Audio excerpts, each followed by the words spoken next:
Salve, salve rapaziada, Pilintra aqui na voz, trazendo mais uma faixa pra vocês do EP Septem. E essa se chama Tempos, né? Tempos, no caso, significa tempo, beleza? É mais ou menos assim. Perder ou ganhar, essa nem é a questão. Parar ou continuar, ir pra cima ou recuar. São diversos momentos em que devemos pensar. Decisões podem afetar muito os nossos caminhos. Muitas vezes escolhas erradas se tornam certas e assim vice-versa. A corrida contra aquilo que tem passado rápido é constante. O medo muitas vezes fala mais alto e não lhe deixa reagir. A sua mente, como sempre, lhe sabota, te induzindo a desistir. Gastamos com tão pouco e preenchemos com muito que não nos acrescenta. E logo em seguida reclamamos das próprias consequências. Vivemos na realidade e não no País das Maravilhas. Dimensão única e não diversas como o Rick e Morty.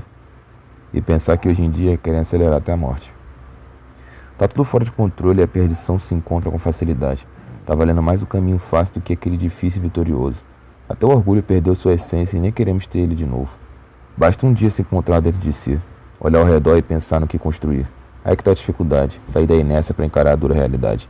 Estradas vazias pelos montes, vamos encontrar. O que importa é a nossa paciência de saber onde devemos chegar.